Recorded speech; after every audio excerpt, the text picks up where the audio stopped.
What's up, guys? We've got another UF Pro. This is a Combat Medic Essentials video. We watched one of these a couple days ago, and then we watched another one about knife fighting yesterday, I believe. This is going to be about M.A.R.C.H, the M.A.R.C.H algorithm. If you don't know about it, you should probably watch this video. It's extremely important. It does not only pertain to combat medics. This is important for anybody in a dangerous work role, frankly. So let's watch this one. We're going to break this up because M.A.R.C.H is obviously M.A.R.C.H. So we'll do maybe M and A in this video, and then, maybe make it a 3-part video. Real quick, my name is Saxon. I go by Vegas here in Ukraine. I was in the International Legion. I joined in January of 2023, 1st Battalion, Charlie 3 Platoon. I'm now working with Azov International Battalion. We are looking for qualified people and people willing to learn and bust their ass that want to be a part of the team. If you're interested in joining Azov as a foreigner for the first time ever, hit me up in my email down below, or just go straight to the application, which is also on my homepage in my bio. If you do, just fill out the application directly in the comment section. Let them know that you know me, Vegas, so we can find you in the applications and kind of have a frame of reference and a point of reference, and find you easier in the list. Okay, so if you're coming up to Ukraine, you're already in Ukraine, you've been thinking about coming to Ukraine, but you didn't want to join the Legion, that's not your only option anymore, the Legion. Hit us up, hit me up specifically if you want, and I'll give you some more details on that, okay? Let's watch M.A.R.C.H algorithm by these guys. These guys have awesome content. I am here in Ukraine. I'm certified combat medic corpsman. I have my certificate, or my certification, I'm sorry. And in the U.S., I was a licensed EMT out of just outside of Fort Worth, Texas. So I've got a little bit of medical knowledge. When I was in the International Legion, I deployed as a combat medic as well. So I'm going to be pausing this and adding my thoughts and opinions, because some of this information needs to be tweaked a little bit for this specific conflict.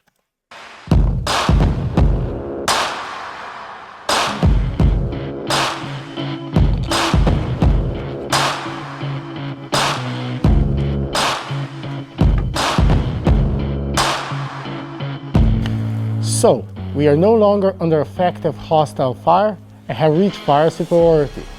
Now we can start caring for the casualty. This is known as tactical field care. At this point, we will... Okay, so if you missed the first video, go back and watch it. If you're a lazy ass, you don't want to. Part 1, or the first stage of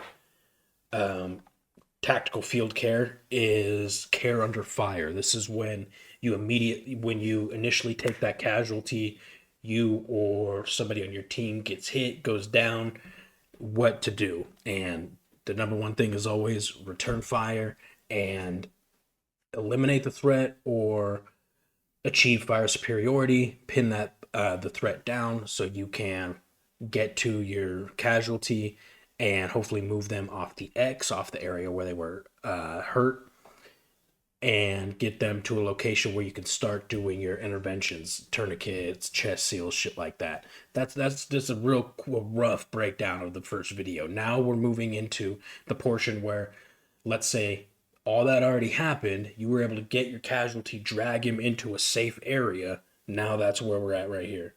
We're calling for a medevac, ASAP. We know things are going bad, so we start bringing in the bird. Next, we will start with... There's no birds here in Ukraine. Nothing flies here except for drones. With the redistribution of resources, if we haven't done that already in the care under fire, and if our guy is carrying mission-sensitive items, we need those in safe hands. And also, in the event that we're giving our guy any painkillers and he's high as a kite, we really don't want him holding on to his weapon and grenades. Also, we need his ammo for our security detail. Remember, this can change at any given moment, so we're not out of the woods yet. So be careful before you start taking care of your casualties. Make sure the place is secure and maintain a 360-degree safety perimeter. and as needed, do triage of the casualty. Let me throw in my opinion on this real quick because I think this is all accurate. The thing is a lot of these guidelines were produced and kind of polished during wars in the Middle East and Iraq, Afghanistan, Iran. So things have changed. The combat is different. So in this specific scenario, he's saying take the weapon off of the guy, redistribute his resources, his ammunition, maybe some of the meds that he has, stuff like that. So yes, I think this is all solid, but I will say, unless if you have not given the casualty pain meds yet, anything to alter his brain, and he does not have a TBI or a concussion or something like that, if he's lucid, he's conscious, he's acting normal, he's just fucked up and in pain, let him keep his rifle on him, because in this specific conflict, you're never going to get to a place where you're 100% secure.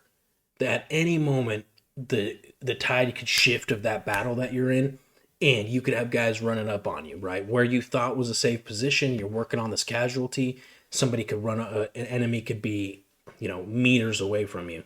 So in my opinion, keep the weapon on the casualty if he's clear enough to use it, right? If he's not, absolutely get rid of his shit.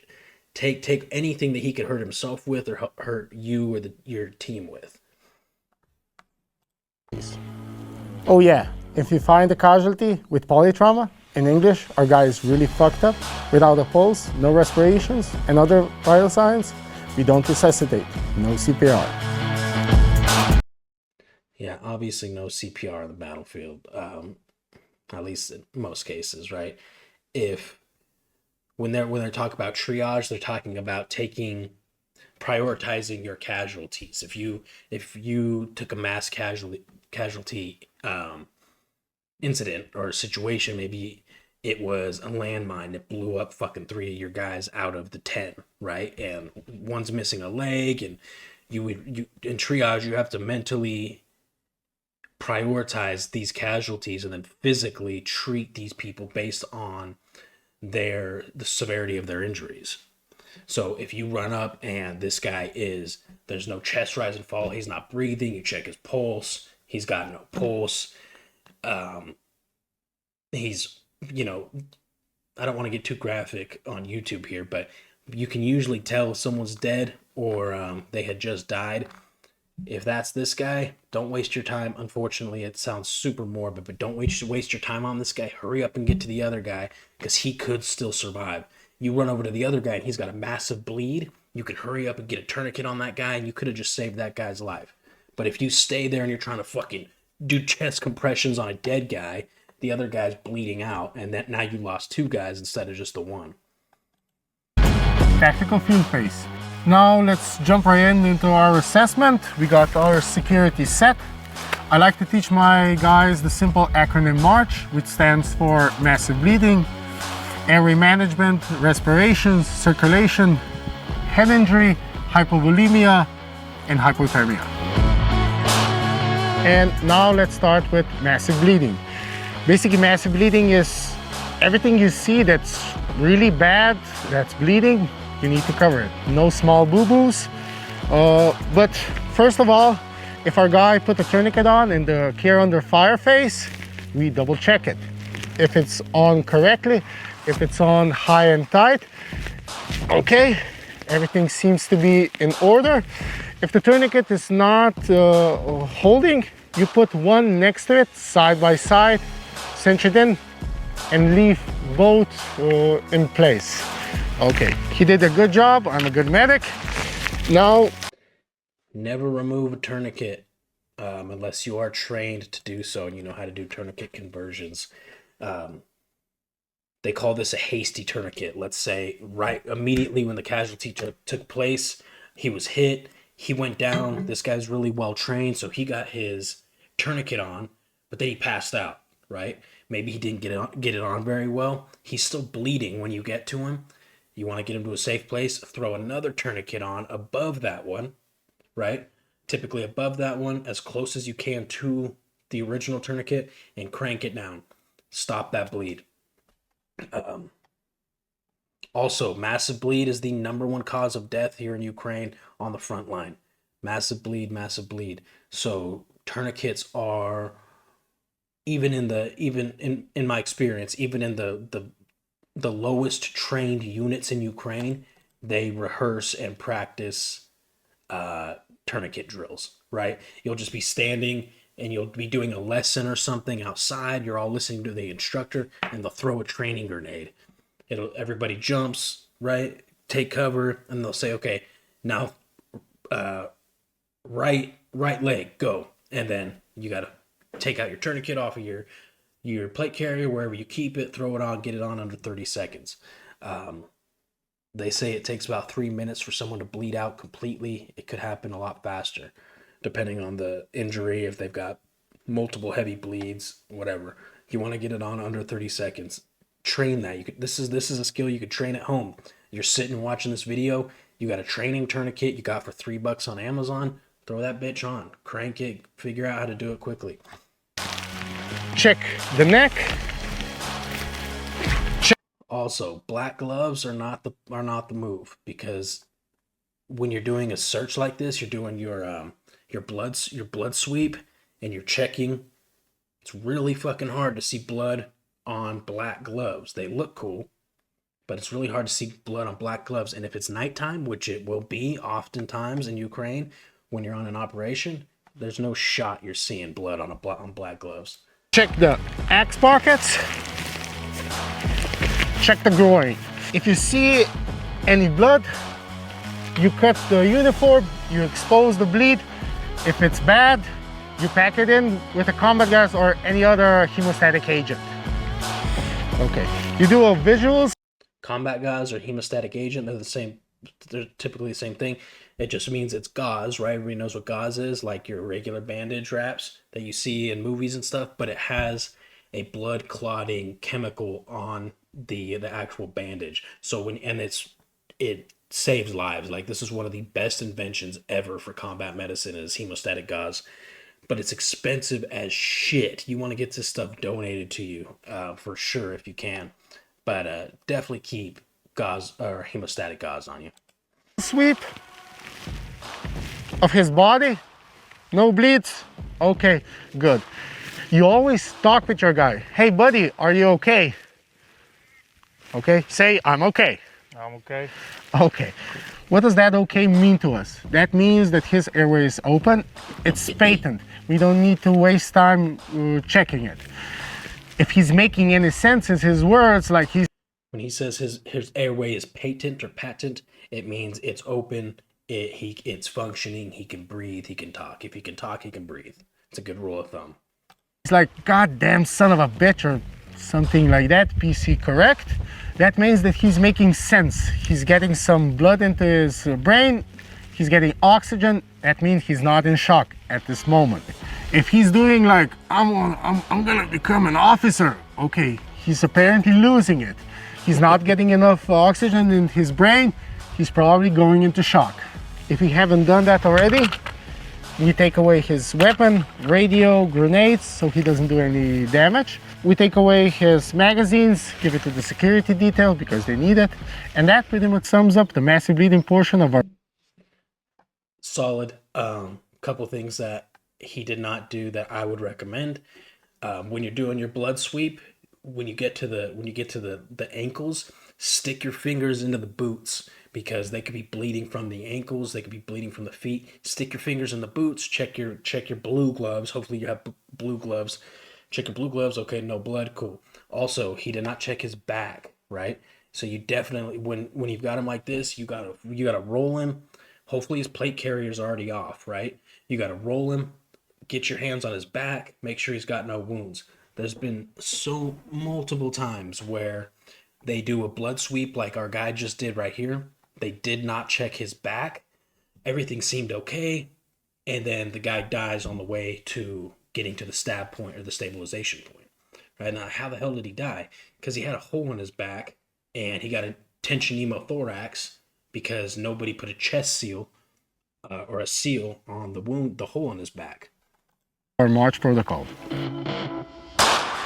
Now we're going into A, airway management. If the patient is not talking with us, we need to open his airway. We need to clean it. Maybe he has some snooze in it.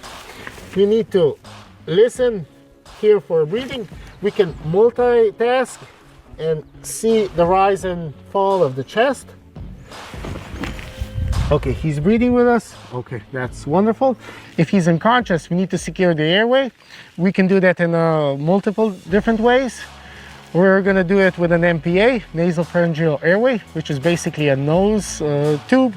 Yes, it's funny, a tube in his body. We're gonna take it out of his IFAC. Again, you use the casualty's IFAC, right? That's why you have an IFAC. It's your individual battle medical kit, right? So you use their IFAC. So in case you go down, somebody can run up to you and use your shit. You're not missing anything. We take an MPA. We take our trusty lubricant. I'm not gonna make fun of him why he has lubricant in his IFAC. It can be used in many different ways. I hope it's being used only for the MPA.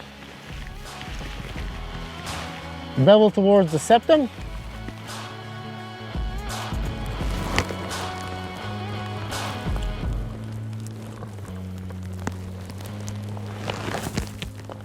Okay, we check. Okay. If you've never had one of those put in, it's a bitch, dude. It hurts. He's breathing. Awesome. Don't forget to tape it down. Tape it what down. we do, if we don't have an MPA, we can put him in a recovery position. This is the least that we can do. The rule of thumb, if he's awake and can't breathe, and we're forcing him to stay on his back and he doesn't want it, don't force him. Maybe he has facial trauma and the blood is pooling into his airway. Lean him on his side. Okay, anything that helps him breathe. If he wants to stand up and the tactical situation permits it, he can stand up. Whatever helps him breathe. Okay, are you okay? Are you comfortable? Yeah. Okay, awesome.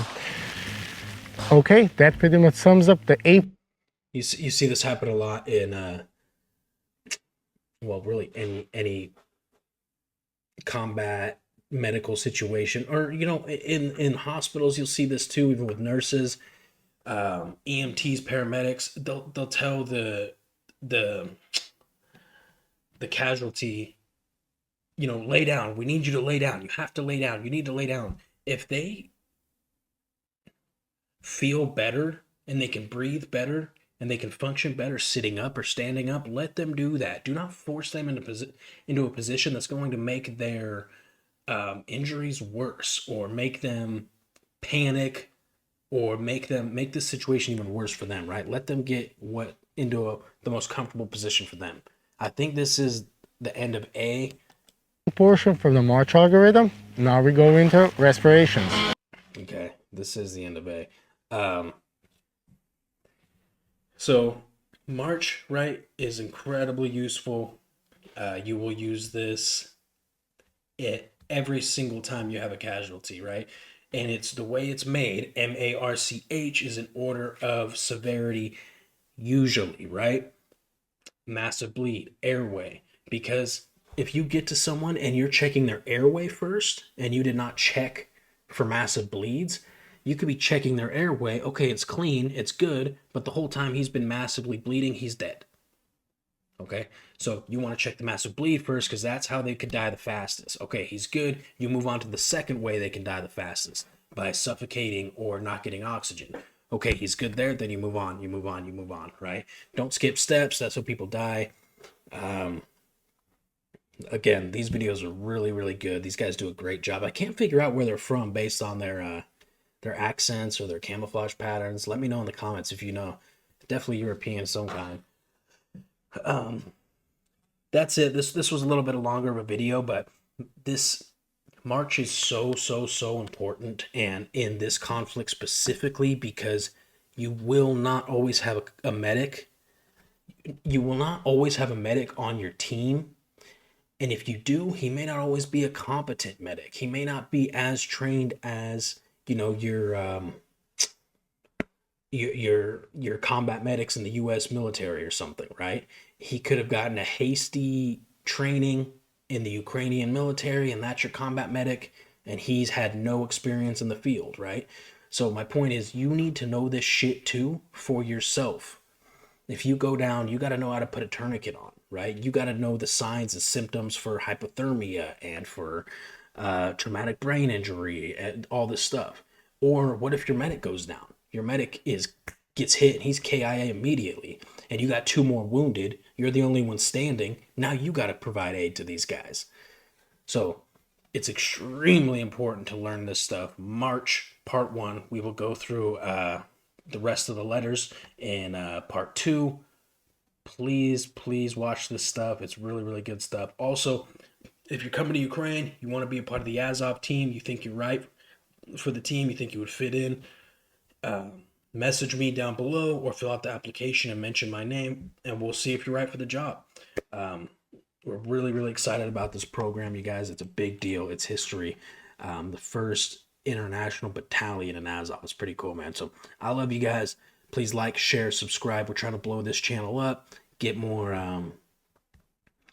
eyes, keep on the conflict, the war here in Ukraine.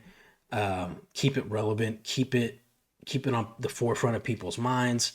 Don't let people forget what's happening over here. And that's it. I love you guys. I'll see you in the next video.